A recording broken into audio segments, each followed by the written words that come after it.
पश्चिम बंगाल में चुनाव हो और वहां कोई बवाल या हिंसा न हो, ऐसा हो ही नहीं सकता। हालांकि केंद्र सरकार ने बड़ी संख्या में केंद्रीय बल को नियुक्त किया है, इसके बावजूद कल पश्चिम बंगाल में पहले दौर के मतदान के समय बड़ी संख्या में हिंसाचार हुआ है। कल पश्चिम बंगाल में पहले दौर के 152 विधानसभा सीटों के लिए मतदान हुआ है और कल सुबह ही मुर्शिदाबाद के नौदा में पूर्व टीएमसी आमदार हुमायूं कबीर और टीएमसी कार्यकर्ताओं के बीच झड़प हो गई और इसके बाद कुमारगंज से एक खबर आई जिसमें सभी पूरे देश ने देखा कि किस तरह से भाजपा के उम्मीदवार को वहां दौड़ा दौड़ा कर पीटा गया। कई बार हिंसा करने का उद्देश्य यह भी रहता है कि जो शांति प्रिय लोग हैं वे वोट डालने के लिए ना आए, लेकिन इसके बावजूद बंगाल में कल रिकॉर्ड तोड़ वोटिंग हुई है।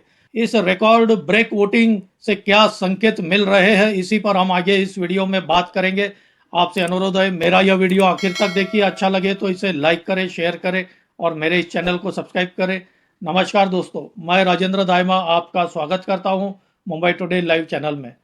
कल पहले दौर के मतदान के समय प्रधानमंत्री नरेंद्र मोदी की पश्चिम बंगाल में रैली थी और इस रैली को संबोधित करते समय प्रधानमंत्री नरेंद्र मोदी ने दो महत्वपूर्ण बातें कही है। पहली सबसे महत्वपूर्ण बात यह है कि उन्होंने ऐलान किया है कि बंगाल से भय जा रहा है और बंगाल में भरोसा आ रहा है। इसका मतलब साफ है कि बंगाल की जनता से भय का वातावरण अब समाप्त हो रहा है।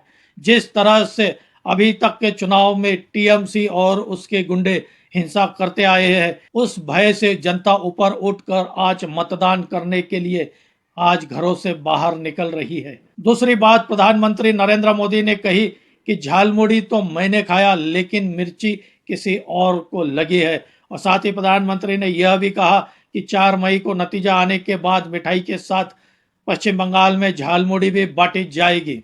कल जब मतदान शुरू हुआ तब सुबह ही शुरुआत से ही बड़ी संख्या में पश्चिम बंगाल की जनता मतदान देने के लिए बाहर निकल पड़ी। हालांकि पश्चिम बंगाल में हर समय रिकॉर्ड ब्रेक मतदान हुआ है, वोटिंग हुई है। 2021 में भी पश्चिम बंगाल में 23% से ज़्यादा वोटिंग हुई है, लेकिन इस बार दोपहर 1 बजे तक पश्चिम बंगाल में 62% से ज़्यादा वोटिंग हो चुकी थी और दोपहर 3 बजे तक करीब 78% से ज़्यादा वोटिंग हो चुकी थी। और अनुमान लगाया जा रहा है कि जब फाइनल आंकड़े जब चुनाव आयोग देगा तो पश्चिम बंगाल में इस बार 90% से भी ज़्यादा रिकॉर्ड ब्रेक वोटिंग हो सकती है। यह अब तक के इतिहास की सबसे रिकॉर्ड ब्रेक वोटिंग पश्चिम बंगाल में होने का अनुमान लगाया जा रहा है। हालांकि रिकॉर्ड ब्रेक वोटिंग होने के पीछे कई लोग यह भी कह सकते हैं कि इस बार एसआईआर में बड़ी संख्या में नाम काटे गए, लेकिन यह भी सच है कि पिछली बार की वोटर संख्या से ज्यादा इस बार वोटर संख्या भी नए वोटर भी ज्यादा जुड़े हैं। सबसे बड़ा फर्क 2021 और इस बार 2026 के चुनाव में यह दिख रहा है कि इस बार पश्चिम बंगाल की जनता सामने आकर अपने विचार व्यक्त कर रही है।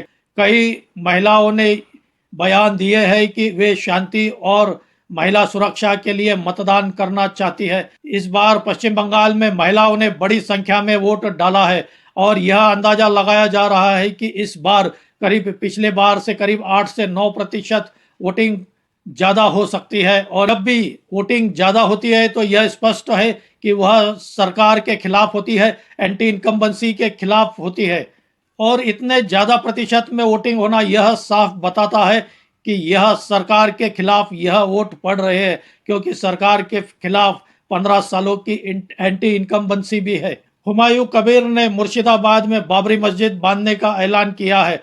पता नहीं उन्हें कितने मुस्लिम वोट मिलेंगे या उनके कितने उम्मीदवार चुनकर आएंगे, लेकिन हुमायूं कबीर ने एक काम अच्छा किया है कि इस वजह से पश्चिम बंगाल में पूरा हिंदू समाज संगठित हो चुका है और देश भर के दूसरे राज्यों में रहने वाले हिंदू भी कल पश्चिम बंगाल में वोटिंग करते हुए नजर आए। कई राज्यों से आकर हिंदुओं ने पश्चिम बंगाल में वोट डाला है। ऐसी रिपोर्ट आ रही है कि इस बार पश्चिम बंगाल में सत्ता परिवर्तन हो सकता है और प्रधानमंत्री नरेंद्र मोदी की लहर चल रही है। यह संकेत स्पष्ट मिल रहे हैं। एक संकेत कांग्रेस पार्टी की ओर से खुद राहुल गांधी ने भी दिया है। कल राहुल गांधी ने एक बयान जारी करते हुए ममता बनर्जी पर हमला किया है। उन्होंने कहा कि ममता बनर्जी ने जिस तरह से पोलराइजेशन किया है, जिस तरह से भ्रष्टाचार की सरकार पश्चिम बंगाल में चलाई है, और उसी की वजह से आज भाजपा को पश्चिम बंगाल में एंट्री करने की, भाजपा को सत्ता पाने का अवसर दिया है। यह साफ बताता है कि राहुल गांधी को भी रिपोर्ट मिल चुकी है कि पश्चिम बंगाल में भाजपा की सरकार बनने जा रही है। दूसरी ओर गृह मंत्रालय ने एक महत्वपूर्ण निर्णय लिया है और दूसरे दौर के वोटिंग के पहले और ज्यादा केंद्रीय रिजर्व बल पश्चिम बंगाल में बढ़ाने का निर्णय लिया गया है। दूसरे दौर में 29 तारीख को वोटिंग होना है और इस समय 142 विधानसभा क्षेत्रों की वोटिंग होना है। दोस्तों, आपको क्या लगता है, पश्चिम बंगाल में क्या मोदी की लहर चल रही है या फिर से ममता अपनी सरकार बनाने में सफल होंगे? आप भी कमेंट करके बताइए। मेरी यह जानकारी अच्छी लगी हो तो इसे लाइक करें, शेयर करें और मेरे इस चैनल को सब्सक्राइब करें। आज यही रुकते हैं। धन्यवाद।